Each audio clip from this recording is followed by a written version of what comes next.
Hi guys, hello to everyone. Previous வீடியோவில் வந்து நம்ம ட்ரேடிங் பண்ணுறதுக்கு என்னென்ன தேவை அப்படிங்கிறத பற்றி நம்ம பார்த்தோம். லைக் டிமேட் அக்கௌண்ட் வேணும் அப்படிங்கிறத பார்த்தோம். அப்புறம் சேட் பார்க்கறதுக்கு ஒரு பிளாட்ஃபார்ம் வேணும் அப்படிங்கிறது பார்த்தோம். அப்புறம் அந்த சேட்டில் வந்து சில டூல்ஸ் பற்றி எல்லாம் பார்த்தோம். அண்ட் வந்து கேண்டில்ஸ்டிக் பற்றி நம்ம வந்து கொஞ்சமாக பார்த்தோம். இந்த வீடியோவில் என்ன பார்க்க போகிறோம்னா இந்த கேண்டில்ஸ்டிக்ஸ் பற்றி கொஞ்சம் டீப்பாக பார்க்க போகிறோம். ஏன்னா ட்ரேடிங்கில் இந்த கேண்டில்ஸ்டிக்ஸ் தான் எல்லாமே. இதை பார்த்து தான் வந்து நம்ம ட்ரேட் பண்ண போகிறோம். ஸோ இந்த கேண்டில்ஸ்டிக்ஸை வந்து நம்ம எவ்வளோக்கா புரிஞ்சு வச்சிருக்கோமோ அவ்வளோக்கா நம்ம ஸ்கில்ஸை வந்து சீக்கிரமாக வந்து நம்ம டெவலப் பண்ணிக்கலாம். ஸோ கேண்டில்ஸ்டிக்ஸில் வந்து நிறைய வெரைட்டிஸ் இருக்குது. அதில் வந்து எல்லாமே கற்றுக்கணும் அப்படிங்கிறதெல்லாம் அவசியம் இல்லை. அதில் வந்து நம்ம சில கேண்டில்ஸ்டிக்ஸ் டைப்ஸை மட்டும் நம்ம கற்று வச்சுக்கிட்டா மட்டும் போதும். அண்ட் அதை எங்கெங்கே பார்க்கணும், எப்படி யூஸ் பண்ணணும் அப்படிங்கிறத வந்து நான் உங்களுக்கு சொல்லி கொடுக்குறேன். அதுக்கு முன்னாடி வந்து ஒரு கேண்டில்ஸ்டிக் இருக்குது அப்படின்னா அந்த கேண்டில்ஸ்டிக் வந்து அந்த கேண்டில் எப்படி ஓப்பன் ஆகுது, எப்படி க்ளோஸ் ஆகுது, இந்த மேலே கோடெல்லாம் இருக்குது, அந்த கோடெல்லாம் என்ன அப்படிங்கிறது வந்து நான் வந்து இப்போ டீட்டெயிலாக எக்ஸ்பிளைன் பண்ணுறேன். இப்போ என்னன்னா இந்த ரேஞ்ச் இருக்கு இல்லைங்களா? ஸோ இந்த ரேஞ்ச்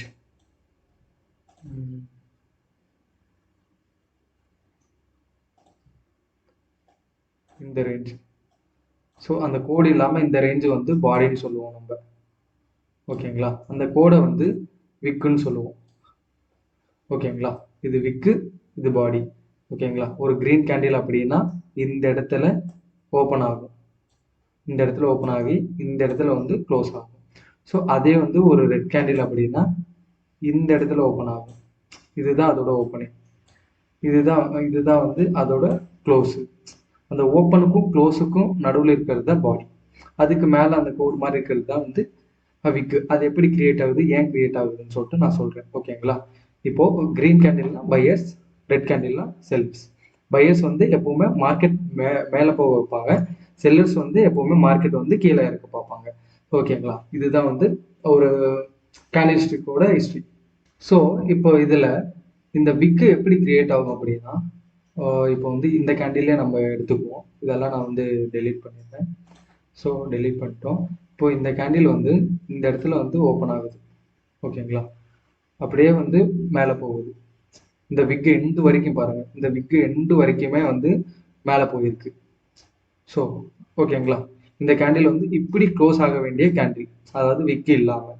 ஸோ இந்த இடத்துல என்ன பண்ணுறாங்கன்னா பையர்ஸ் நல்லா மேலே கொண்டு போனதுக்கப்புறம் செல்லர்ஸ் வந்து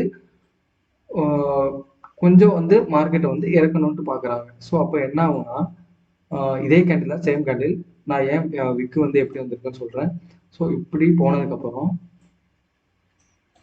மேலே போனதுக்கப்புறம் செல்லர்ஸ் வந்து என்ன பண்ணியிருப்பாங்க, டாமினேட் பண்ணியிருப்பாங்க. இங்கே க்ளோஸ் ஆக வேண்டியதை வந்து இங்கே க்ளோஸ் பண்ண வச்சுருப்பாங்க.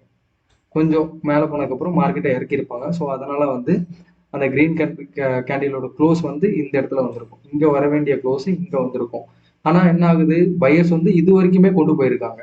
ஓகேங்களா? அப்போ அதை இண்டிகேட் பண்ணணும். பையர்ஸ் வந்து இவ்வளோ தூரம் கொண்டு போயிருக்காங்க, இருந்தாலும் செல்லர்ஸ் வந்து கீழே வந்து மார்க்கெட்டை வந்து செல் பண்ணணும்னு பார்த்துருக்காங்க அப்படின்னு சொல்லிட்டு இண்டிகேட் பண்ணணும். அந்த இண்டிகேஷனுக்காக தான் இந்த விக்கு. ஓகேங்களா? இது வரைக்கும் வந்து பையர்ஸ் கொண்டு போயிருப்பாங்க. இருந்தாலும் செல்லர்ஸ் வந்து டாமினேட் பண்ணி கீழே இறக்கியிருப்பாங்க. ஸோ அதனால பையர்ஸ் இது வரைக்கும் கொண்டு போனாங்க, இருந்தாலும் செல்லர்ஸ் வந்து கீழே இறக்கிருக்காங்க. ஸோ இப்படிதான் வந்து விக்கெல்லாம் கிரியேட் ஆகும்.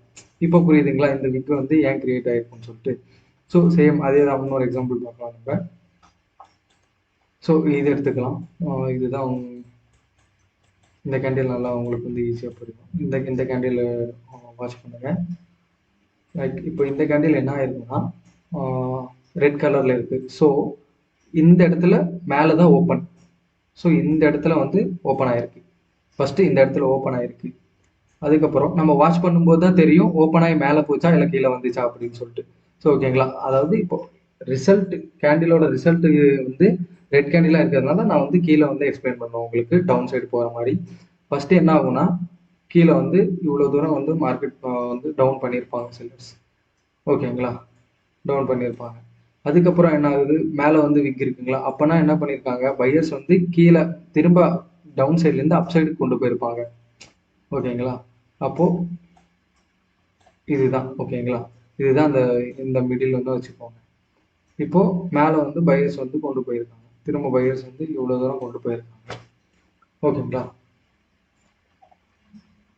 இது வந்து பென்சிலில் வரைஞ்சாதான் உங்களுக்கு கிளியராக புரியும். இந்த ப்ரெஷ்ஷுனால மவுஸில் பிடிச்சி வரைய முடியல. அட்ஜஸ்ட் பண்ணிக்கோங்க ஃப்ரெண்ட்ஸ். அண்ட் இப்போ என்னென்னா செல்லர்ஸ் வந்து டாமினேட் பண்ணி கீழே கொண்டு இருக்காங்க. திரும்ப பையர்ஸ் டாமினேட் பண்ணி மேலே கொண்டு போயிட்டாங்க.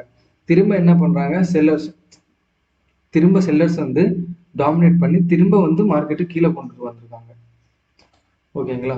அப்போது மேலே போயிட்டு கீழே வந்திருக்கு. ஓகேங்களா? மேலே போயிட்டு கீழே வந்திருக்கு. அப்போது இங்கே வந்து பையர்ஸ் மேலே கொண்டு போயிருக்காங்க அப்படிங்கிறத வந்து இண்டிகேட் பண்ணுறதுக்கு மேலே இந்த விக்கு. செல்லர்ஸ் வந்து ஓப்பன் ஆனதுக்கப்புறம் செல்லர்ஸ் கீழே கொண்டு போனதுக்கப்புறம் திரும்ப பையர்ஸ் மேலே கொண்டு வந்திருக்காங்க அப்படிங்கிறதுக்கு கீழே விக்கு. ஓகேங்களா? ஸோ இப்படி தான் இங்கே ஓப்பன் ஆகி கீழே வந்துட்டு, அதாவது இங்கே ஓப்பன் ஆகிருக்கு, கீழே வந்துட்டு அதுக்கப்புறம் திரும்ப மேலே கொண்டு போயிருக்காங்க. இதுதான் இந்த கேண்டிலோட ஸ்ட்ரக்சர். உங்களுக்கு புரிஞ்சிருக்காது. நீங்கள் திரும்ப இந்த வீடியோ பார்த்தா தான் உங்களுக்கு கண்டிப்பாக புரியும். ஏன்னா இந்த விக்கு அப்படிங்கிறதே வந்து கொஞ்சம் கன்ஃபியூஸ் பண்ணுற மாதிரி இருக்கும். ஆனால் நீங்கள் கொஞ்சம் ப்ராக்டிஸ் பண்ண வந்து இது ஈஸியாக போயிடும் உங்களுக்கு. ஓகேங்களா? ஓகே. ஒரு விக்குனா என்ன, பாடினா என்ன அப்படிங்கிறது வந்து உங்களுக்கு தெரிஞ்சிருச்சு. ஸோ இது வந்து இப்போ கொஞ்சம் கன்ஃபியூஷன் தான் இருக்கும். நம்ம போக போக வீடியோஸில் வந்து அகைன் இதை பார்க்கும்போது, இதை பற்றி பேசும்போது வந்து அது வந்து ஈஸியாக உங்களுக்கு தெரியும். ஓகேங்களா? ஸோ வந்து நெக்ஸ்ட் வந்து இப்போ நான் வந்து வேரியஸ் டைப்ஸ் இதில் இருக்கும். அதில் வந்து சில டைப்ஸ் தான் வந்து நம்மளுக்கு தேவை அப்படின்னு சொல்லியிருந்தேன்ல. வந்து அதில் வந்து ஒரு 3 டைப்ஸ் வந்து நம்மளுக்கு போதும். என்னென்னா லைக் வந்து இப்போது இதெல்லாம் டெலீட் பண்ணிடுறேன். மார்க்கெட்டில் வந்து ஒரு நம்ம அடிக்கடி யூஸ் பண்ணுற 2 கீவேர்ட்ஸ் ஒன்று இருக்கும். ஒன்று என்னென்னா மார்க்கெட்டில் வந்து ஸ்ட்ரென்த் இருக்குது அப்படின்னு சொல்லிட்டு யூஸ் பண்ணுவேன். இல்லைனா மார்க்கெட்டில் வந்து வீக்னஸ் தெரியுது அப்படிங்கிற மாதிரி யூஸ் பண்ணுவேன். வீக்னஸ் அப்படின்னா மார்க்கெட் வந்து ஃபால் ஆக போகுது, அதாவது டவுன் சைடுக்கு இந்த மாதிரி ரெட் கேண்டில்ஸ் கிரியேட் ஆக போகுதுன்னு அர்த்தம். அதே நான் வந்து மார்க்கெட்டில் வந்து ஸ்ட்ரென்த் வந்து ஷோகேஸ் பண்ணிட்டு இருக்கு அப்படின்னா மார்க்கெட் வந்து அப்சைடு போக ட்ரை பண்ணுது அப்படிங்கிற மாதிரி அர்த்தம். ஸோ ஓகேங்களா? இப்போது சில டைப்ஸ் இந்த கேண்டில்ஸ்டிக்ஸில் சில டைப்ஸ் வந்து ரொம்ப ரொம்ப இம்பார்ட்டன்ட். என்னன்னா ஹேமர்னு சொல்லுவோம். ஹேமர்னா ஸோ இங்கே பாருங்கள், சுத்தியில் மாதிரி இருக்கும். ஹேமர்னா இதுதான் ஹேமர். இந்த கேண்டிலை நீங்கள் நல்லா வாட்ச் பண்ணிங்கன்னா உங்களுக்கு தெரியும். ஓகேங்களா? இது தெரியுதுங்களா? இதுதான் வந்து ஹேமர். ஓகேங்களா? சுத்தியில் மாதிரி இருக்கா, கீழே பிடிச்சி அடிக்கிற மாதிரி சுத்தியில் மாதிரி இருக்கு. ஸோ இதுதான் வந்து ஹேமர். ஓகேங்களா? இது வந்து இது எப்படின்னா ரெசிஸ்டன்ஸ் சப்போர்ட் அப்படின்னு சொல்லிட்டு நம்ம சொல்லுவோம். அந்த ஏரியாவில் வந்து இந்த ஹேமர்ஸ் எல்லாம் வரும்போது வந்து ரொம்ப ஸ்ட்ராங்காக இருக்குன்னு அர்த்தம். ஹேமர்னா என்ன அர்த்தம்னா நல்லா உங்களுக்கு ஜூம் பண்ணி காமிக்கிறேன். கேண்டில் வந்து இந்த இடத்துல ஓப்பன் ஆயிருக்கு. கேண்டில் இந்த இடத்துல ஓப்பன் ஆனதுக்கப்புறம் செல்லர்ஸ் என்ன பண்ணுறாங்க, பயங்கரமாக டாமினேட் பண்ணி கேண்டிலை வந்து இது வரைக்கும் கொண்டு வந்துடுறாங்க. ஓகேங்களா? இந்த பாட்டம் வரைக்கும் இந்த விக்கு எண்ட் ஆகுது இல்லைங்களா, அங்கே வரைக்கும் கொண்டு வந்துடுறாங்க. இருந்தாலுமே என்ன பண்ணுறாங்க, பையர்ஸ் ஸ்ட்ரென்த்தை ஷோகேஸ் பண்ணி திரும்ப வந்து, அதாவது இந்த மாதிரி ரெட் கேண்டில் கிரியேட் ஆகிருக்கும் இந்த இடத்துல, அது வந்து திரும்ப வந்து மேலே பையர்ஸ் ஸ்ட்ரென்த்தை ஷோகேஸ் பண்ணி திரும்ப வந்து கொண்டு போய் இந்த இடத்துல க்ளோஸ் பண்ணியிருப்பாங்க. புரியுதுங்களா? அப்போது செல்லர்ஸ் இவ்வளோதான் ட்ரை பண்ணாலும் திரும்ப பையர்ஸ் வந்து அப்சைடு வந்து க்ளோஸ் பண்ண வச்சிருக்காங்க. ஸோ இந்த இடத்துல வந்து என்னது, பையர்ஸ் வந்து நல்லா டாமினேட் பண்ணி ஸ்ட்ரென்த்தை வந்து ஷோகேஸ் பண்ணுறாங்க அர்த்தம். ஸோ அதுதான் ஹேமரோட பவர். ஓகேங்களா?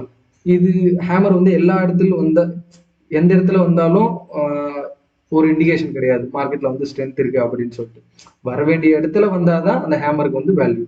ஓகேங்களா? ஸோ அது வந்து ஒரு ரெசிஸ்டன்ஸ் ஏரியாலேயோ இல்லை ரெசிஸ்டன்ஸ் கீழேயோ அந்த மாதிரி வந்துச்சுன்னா அதுக்கு வந்து பவர் இருக்கும். ஓகேங்களா? அப்போது புல்லிஷ்க்கு, அதாவது அப்சைடுக்கு பையர்ஸ்க்கு வந்து ஹேமர், அப்போ செல்லர்ஸ்க்கு ஒன்று இருக்கணும் இல்லைங்களா, அதுதான் வந்து இன்வெர்டட் ஹேமர்னு சொல்லுவாங்க. இன்வெர்டட் ஹேமர்னா அப்படியே இது திருப்பி போட்ட மாதிரி பக்கத்துலேயே இருக்கு பாருங்க, இது இப்போ இது இருக்குங்களா, இதுதான் வந்து இன்வெர்டட் ஹேமர்.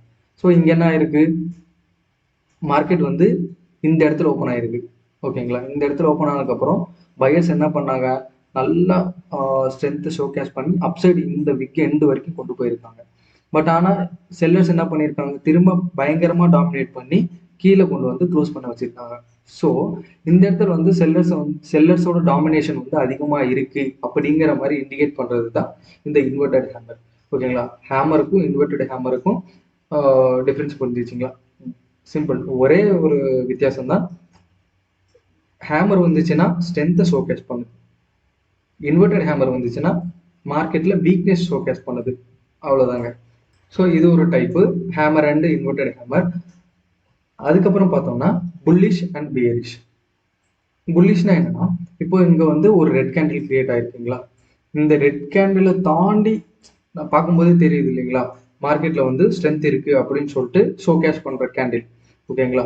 புல்லிஷ் கேண்டில்னா இப்படி நல்லா வந்து மேல அப்சைடு இந்த ரெட் கேண்டில். இப்போ இதுதான் ரெட் கேண்டில்னு வச்சுக்கோங்க. கேண்டில் வந்து தாறுமாறா இருக்கு, அட்ஜஸ்ட் பண்ணிக்கோங்க ஃப்ரெண்ட்ஸ். இது வந்து ரெட் கேண்டில். ஓகேங்களா? இந்த ரெட் கேண்டில இங்க இங்க ஓப்பன் ஆகும். அதாவது ரெட் கேண்டில் இங்க ஓப்பன் ஆகி இங்க க்ளோஸ் ஆகுமா? ஸோ இங்க நெக்ஸ்ட் கேண்டில் வந்து ஓப்பன் ஆகுற நெக்ஸ்ட் கேண்டில் இங்க ஓப்பன் ஆகி நல்லா இந்த மாதிரி, புரியுதுங்களா? ஸோ இந்த மாதிரி வந்து கிரீன் கேண்டில் வரணும். இந்த மாதிரி கிரீன் கேண்டில் வந்துச்சுன்னா இது வந்து புல்லிஷ் கேண்டில்னு சொல்லுவாங்க. ஸோ எக்ஸாம்பிள் வந்து பாருங்க, ஒரு ரெட் கேண்டில் ஃபார்ம் ஆயிருக்கு. அதுக்கப்புறம் வந்திருக்கக்கூடிய கிரீன் கேண்டில் வந்து எவ்வளோ ஸ்ட்ரென்த்தை ஷோகேஸ் பண்ணியிருக்கு பாருங்க. ஸோ இங்க வந்து சக்ஸஸ்ஃபுல்லாக க்ளோஸ் ஆயிருக்கு. சில டைம்ஸ் வந்து இங்கே வந்து லைட்டாக விக்கு வைக்கும். அது போக போக வந்து போக போக உங்களுக்கே வந்து தெரியும். ஸோ அந்த இடத்துல அந்த விக்கு வைக்கிற நேரத்தில் நம்ம என்ன பண்ண போகிறோம், இல்லை விக்கு வரலன்னா என்ன வந்து இண்டிகேட் பண்ணுது அப்படிங்கிறதெல்லாம் வந்து நம்ம போக போக நெக்ஸ்ட் வீடியோஸில் வந்து பார்ப்போம். ஓகேங்களா? இதுதான் வந்து புல்லிஷ். ஓகேங்களா? இதுதான் வந்து புல்லிஷ் கேண்டில்னு சொல்கிறோம் நம்ம. ஓகே. இப்போ புல்லிஷ்னா அப்போ அப் சைடுக்கு புல்லிஷ் இருக்கும்போது டவுன் சைடுக்கு வந்து ஒரு பியரிஷ் பேட்டர்ன் வந்து ஒன்று இருக்கு. ஸோ பியரிஷ் பேட்டர்ன் எப்படி இருக்குன்னா சேம் அதே மாதிரி இந்த புல்லிஷ்க்கு அப்படியே வைஸ் வெர்சா. எப்படின்னா இப்போ ஒரு கிரீன் கேண்டில் வந்து இது. ஓகேங்களா? இது வந்து ஒரு கிரீன் கேண்டில்.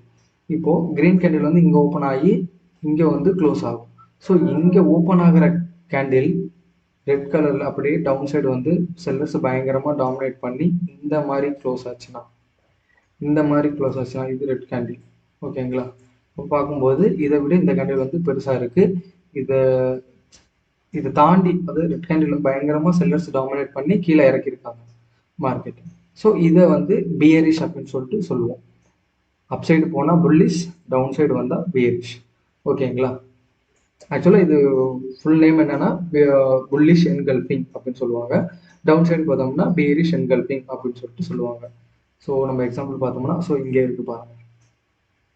ஸோ இந்த மாதிரி விக்கு வந்து இங்கே வந்திருக்கு. நான் ஒரு எக்ஸாம்பிள் சொல்கிறேன். விக்கு வராமல் இருந்துச்சுன்னா நல்ல ஒரு செல்லர் டாமினேஷன் அப்படிங்கிற மாதிரி நம்ம இண்டிகேட் பண்ணோம் மார்க்கெட். ஓகேங்களா? இங்கே பாருங்க, ஒரு கிரீன் கேண்டில், அதுக்கப்புறம் வரக்கூடிய வந்து அந்த ரெட் கேண்டில் வந்து எவ்வளோ செல்லர்ஸ் செல்லிங் பண்ணி இந்த இடத்துல வந்து திரும்ப அப்சைட் போயிடுச்சு. பட் நான் சொன்னேன்ல, வருது முக்கியம் இல்லை, எந்த இடத்துல வருது அப்படிங்கிறது தான் முக்கியம். ஓகேங்களா? ஸோ இதுதான் வந்து பியரிஷ் என்கல்பிங், புல்லிஷ் என்கல்பிங். உங்களுக்கு புரிஞ்சிருக்குன்னு நினைக்கிறேன். புரியலன்னா கண்டிப்பா ஒரு தடவை பாருங்க. இல்லைன்னா நம்ம நெக்ஸ்ட் வீடியோஸ்ல திரும்ப திரும்ப இதை யூஸ் பண்றதுனால உங்களுக்கு இது ஈஸியாகவே புரியும். ஓகேங்களா? இந்த 4 கேண்டில்ஸ்டிக் பேட்டர்ன்ஸ் தான் நம்ம மோஸ்ட்லி நம்ம ட்ரேடிங் பண்ணும்போது நம்ம யூஸ் பண்ண போறோம். ஸோ இது மட்டும் போதும். எது தேவையோ அது மட்டும் தான் நான் வந்து உங்களுக்கு நான் சொல்லி கொடுக்குறேன். ஸோ இந்த 4 மட்டுமே போதும். இதை வச்சு தான் நம்ம ட்ரேடும் பண்ண போறோம். அண்ட் ஆல்ரெடி 10 மினிட்ஸ் மேலே ஆயிடுச்சுன்னு நினைக்கிறேன் இந்த வீடியோ.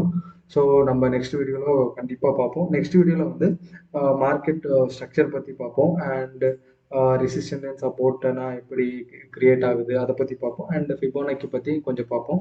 ஸோ இதெல்லாம் பார்த்துட்டு நம்ம குயிக்காக இந்த சீரீஸை வந்து நம்ம ஒரு 5 or 6 வீடியோஸ்க்குள்ளே நம்ம முடிச்சிட்டோம்னா நம்ம வந்து ட்ரேடிங் பண்ண ஆரம்பிச்சிடலாம். அண்ட் நானும் அதுக்காக தான் ஈகராக வெயிட் பண்ணிட்டு இருக்கேன். ஸோ மறக்காம கமெண்ட் பண்ணுங்க, என்ன புரியல அப்படிங்கறது வந்து கமெண்ட் பண்ணுங்க. இன்னும் நான் பெட்டரா வந்து எக்ஸ்பிளைன் பண்ண முடியுமா அப்படிங்கறத வந்து நான் பார்க்குறேன். அண்ட் இந்த வீடியோ பிடிச்சிருந்துச்சுன்னா மறக்காம லைக் பண்ணுங்க கைஸ். அது ஒரு எனக்கு பூஸ்டப் மாதிரி இருக்கும். அண்ட் அவ்வளோதான் கைஸ். Bye bye.